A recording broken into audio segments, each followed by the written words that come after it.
नमस्कार, PP news line के prime time में आप सबका स्वागत। मैं हूं रजनी अनुभव। आइए नजर डालते हैं अब तक की प्रमुख सुर्खियों पर। टीडीएस जारी करने के लिए 13,000 रुपए रिश्वत लेने के आरोप में राज्य आयकर विभाग ने सीटीओ अमरीक सिंह को किया गिरफ्तार। प्रदेश सरकार के एक आदेश में अस्पष्टता के चलते स्वास्थ्य विभाग को हुआ लाखों का नुकसान। महबूबा ने भाजपा पर देश के धर्मनिरपेक्ष सामाजिक चरित्र को क्षति पहुंचाने का लगाया आरोप। और पुलिस ने सुंजवा आतंकी हमले में की एक और गिरफ्तारी। सुंजवा आतंकी हमले में एक और गिरफ्तारी की गई है। पुलिस ने पुलवामा की त्राल से आबिद नाम के शख्स को गिरफ्तार किया है। आबिद वो शख्स है जिसके पास ट्रक चालक बिलाल अहमद लाखों रुपए रखकर आया था। एक तरह से आबिद ट्रक चालक का कैशियर है। बिलाल आतंकियों को सीमा पार से कश्मीर पहुंचाने या फिर उनके लिए काम करने के लिए जितना भी पैसा लाता था, इसका सारा हिसाब किताब आदिब के पास रहता था। सुंजमा में मारे गए आतंकियों को सांबा से लाने के लिए जो पैसा मिला था, उसको आबिद के पास रखा गया था। बिलाल से जब इस मामले में पूछताछ की गई तो उसने बताया कि उसके पैसों का हिसाब किताब आबिद के पास रहता था। सूत्रों के मुताबिक आबिद से पूछताछ में कई और राज सामने आए हैं। ऐसा माना जा रहा है कि जैश ए मोहम्मद के नेटवर्क में पैसे का आदान प्रदान आबिद करता था, जिसके साथ बिलाल मिला हुआ था। वहीं इस मामले की जांच एनआईए ने अपने स्तर पर करना शुरू कर दी है। सीमा पार से हीरोइन की तस्करी को नाकाम बनाते हुए एलओसी पर अग्रिम इलाके में सेना ने 6 किलो हीरोइन बरामद की है। पुलिस ने बताया कि नियंत्रण रेखा के नजदीक सरया क्षेत्र में अग्रिम चौकियों के पास सेना की एस ऑफ स्पीड्स डिवीजन की लाम बटालियन ने शुक्रवार देर शाम को कुछ हरकत देखी। इस बार सेना की गश्ती टुकड़ी ने तलाशी अभियान शुरू कर दिया। इस दौरान एक पॉलीथीन में 6 पैकेट हीरोइन मिली। इसका वजन 5.8 किलोग्राम बताया जा रहा है। सेना ने यह सामग्री पुलिस को सौंप दी है। पुलिस ने मामला दर्ज कर जांच शुरू कर दी है। राजौरी में सेना के जवानों ने शुक्रवार सुबह एक घुसपैठी को गिरफ्तार किया है। पीओजेके के एक गांव का रहने वाला व्यक्ति नियंत्रण पार कर राजौरी जिले के मंजाकोट तहसील की तरकुंडी इलाके में घुस आया था। सेना ने संदिग्ध को पुलिस स्टेशन मंजाकोट के हवाले कर दिया।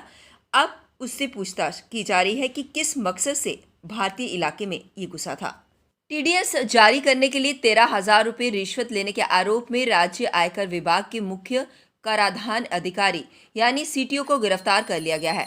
सीबीआई की एक टीम ने यह कार्रवाई की। गिरफ्तारी के बाद टीम ने आरोपी के आवास और कार्यालय पर भी दबिश दी और कई तरह के दस्तावेज बरामद किए हैं। आरोपी पर रिश्वत मांगने और स्वीकार करने का केस दर्ज कर आगे की जांच शुरू कर दी गई है। जम्मू के ग्रेटर कैलाश लेन नंबर 3 में रहने वाला अमरीक सिंह इस समय राज्य आयकर विभाग के सर्कल 3 कठुआ में बतौर मुख्य कराधान अधिकारी तैनात है। सीबीआई के पास एक व्यक्ति ने शिकायत दर्ज करवाई थी। बताया गया कि उक्त अधिकारी उसका टीडीएस जारी करने के लिए रिश्वत मांग रहा है।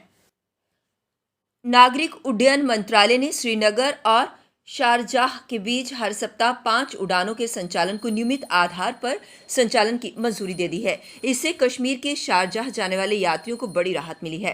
केंद्र शासित प्रदेश के उपराज्यपाल मनोज सिन्हा ने एक ट्वीट कर इसकी जानकारी दी। उन्होंने कहा कि नागरिक उड्डयन मंत्रालय ने श्रीनगर शारजाह के लिए प्रति सप्ताह 5 उड़ानों के लिए नियमित रूप से मंजूरी दे दी है। इसके लिए उन्होंने प्रधानमंत्री नरेंद्र मोदी का आभार व्यक्त किया। उन्होंने आगे कहा कि जम्मू कश्मीर केंद्र शासित प्रदेश प्रशासन, नागरिक उड्डयन मंत्रालय और केंद्रीय नागरिक उड्डयन मंत्री ज्योतिरादित्य सिंधिया पर्यटन और उद्योग क्षेत्रों को बढ़ाने के लिए हवाई संपर्क को लगातार मजबूत बना रहे हैं और इसके लिए प्राथमिकता के आधार पर जरूरी कदम उठाए जा रहे हैं। पीडीपी अध्यक्ष एवं पूर्व मुख्यमंत्री महबूबा मुफ्ती ने भाजपा पर देश के धर्मनिरपेक्ष सामाजिक चरित्र को क्षति पहुंचाने का आरोप लगाया है। जम्मू के 3 दिवसीय दौरे को पूरा कर कश्मीर रवाना होने से पहले पत्रकारों से बातचीत में महबूबा ने ये बात कही। महबूबा ने कहा कि देश की आजादी का आंदोलन पूरी तरह से धर्मनिरपेक्ष था। ऐसे में हमारे देश का डीएनए धर्मनिरपेक्ष चरित्र का है। स्वतंत्रता मिलने के बाद प्रथम प्रधानमंत्री पंडित जवाहरलाल नेहरू हों या फिर उसके बाद रहे प्रधानमंत्री, उन्होंने धर्मनिरपेक्ष चरित्र को बनाए रखा। भाजपा की केंद्र सरकार ने धर्मनिरपेक्ष चरित्र को क्षति पहुंचाने का काम किया है। मस्जिदों में लाउड स्पीकर का मुद्दा हो या फिर अल्पसंख्यकों के घरों में बुलडोजर चलाने का, धर्मनिरपेक्ष चरित्र को नुकसान पहुंचाने के लक्ष्य के साथ केंद्र की भाजपा सरकार ऐसा कर रही है। ये कहा पीडीपी अध्यक्ष महबूबा मुफ्ती ने। प्रदेश सरकार के एक आदेश में अस्पष्टता के चलते स्वास्थ्य विभाग को लाखों का नुकसान हुआ है। आदेश में स्पष्टता न होने के चक्कर में प्रति माह 2.5 दिन का अतिरिक्त वेतन के लिए प्रदेश सरकार कर्मचारियों की झोली भरती रही। उन कर्मचारियों को भी यह अतिरिक्त लाभ दिया जाता रहा जो किसी भी सूरत में इसके हकदार नहीं थे, और जो हकदार थे वह अपनी बात रखते रखते थक गए पर उन्हें कुछ भी नहीं मिला। अब जम्मू के स्वास्थ्य निदेशक ने वीरवार को स्वास्थ्य विभाग के अतिरिक्त मुख्य सचिव को पत्र लिखा है, जिसमें यह स्पष्ट कह दिया है कि कौन से वर्गों के कर्मचारी 2.5 दिन के वेतन के लिए योग्य हैं, ताकि भविष्य में कोई विवाद की स्थिति पैदा न हो।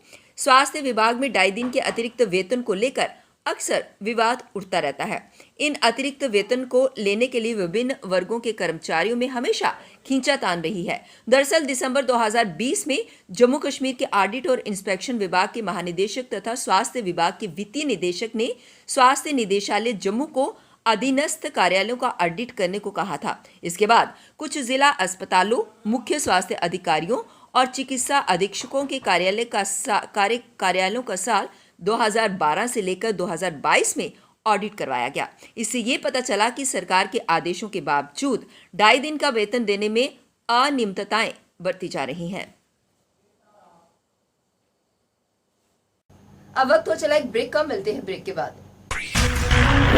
रंगीन खबरों की परत दर परत खोलता है तबसरा, पूरा बयां करता है खबर के पीछे की कहानी। तीर पंचाल से सब कुछ दिखता है।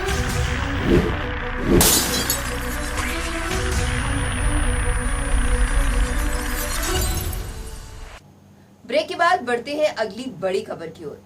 आरटीआई एक्टिविस्ट बलविंदर सिंह द्वारा आज एक प्रेस कॉन्फ्रेंस को संबोधित किया गया।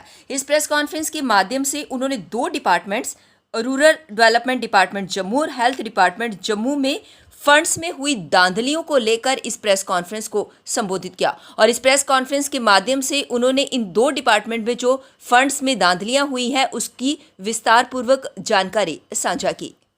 जिस सेलर ने इनको माल दिया है उसी सेलर से मैंने कोटेशन ली।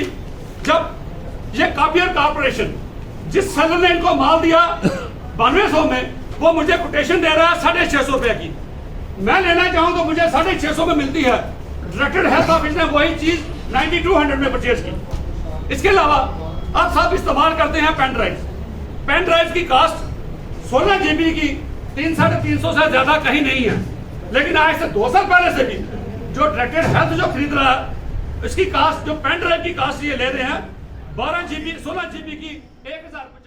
जम्मू कश्मीर में बिजली और पानी की समस्या को लेकर अब एक बार फिर से कांग्रेस पार्टी सामने आई। उन्होंने कहा कि जम्मू कश्मीर में हाहाकार बिजली और पानी की मची हुई है, लोगों को बहुत ही दिक्कतों का सामना करना पड़ रहा है। इसके लिए उन्होंने भारतीय जनता पार्टी और प्रशासन को आड़े हाथों लिया। गई है, ठीक कर दी है, और जितना प्रधानमंत्री जी की रैली के ऊपर एडवर्टीजमेंट के ऊपर पैसा लगा, उसी पैसे के साथ अगर ये बिजली खरीदते तो कम से कम 3 महीने बिजली ये मुफ्त दे सकते थे।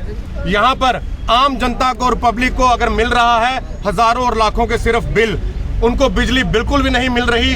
यहाँ पर जो पावर सिस्टम है इनका पूरा कोलैप्स कर गया है। बात करते हैं बाहर से इंडस्ट्रीज लाके जम्मू कश्मीर के अंदर लगाएंगे, मगर यहाँ की जो इंडस्ट्रीज है उनको भी बिजली नहीं दी जा रही। और यहाँ पर एक ऑर्डर आया है कि जो बिजली है इंडस्ट्रीज के अंदर वो शाम को 9 बजे से लेकर सुबह 6 बजे तक बंद रहेगी। हम ये चेतावनी देना चाहते हैं भारतीय जनता पार्टी और एडमिनिस्ट्रेशन को, अगर जल्द से जल्द ये बिजली का सिस्टम ठीक नहीं हुआ और जो आम जनता को बिजली के बिल का इतना जो बोझ डाला है उसको खत्म नहीं किया गया, इन लोगों को 24 घंटे बिजली नहीं दी गई, तो कांग्रेस पार्टी इसी प्रकार उग्र प्रदर्शन करती रहेगी।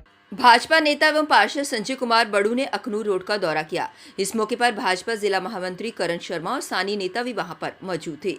मीडिया से बात करते हुए पार्षद ने बताया कि बार बार कहने के बावजूद भी नेशनल हाईवे अथॉरिटी के अधिकारी अखनूर रोड के साथ लगती लिंक रोडों के रैंप का निर्माण नहीं करवा रहे हैं, जिससे आए दिन वहां पर हादसे होते रहते हैं।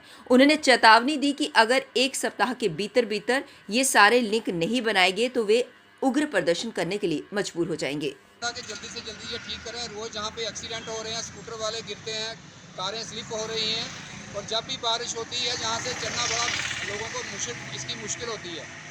मैं जो जहाँ के जनरल मैनेजर हैं अथॉरिटी के, उनसे मिला था, उनसे बातचीत की है, लेकिन उन्होंने डिनाई कर दिया कि ये हमारा काम नहीं है। तो मैं मीडिया के माध्यम से जम्मू डिस्ट्रिक्ट एडमिनिस्ट्रेशन से ये अपील करता हूँ कि जल्दी से जल्दी 1 सप्ताह के भीतर भीतर इसको ठीक किया जाए। आज सभी लोगों का था कि हम रोड बंद करके यहाँ पे प्रोटेस्ट करेंगे। आज तो हमने सभी लोगों को समझाया है, बुझाया है और सबसे अपील की है कि 1 हफ्ते का समय जो है वो इनको दे दें ताकि ये काम कर सकें। अगर 1 सप्ताह तक ये लोग ये कार्य नहीं करते हैं तो अगर लोग सड़कों पर आकर प्रोटेस्ट करेंगे तो इसकी जिम्मेवार जो है ये अथॉरिटी होगी।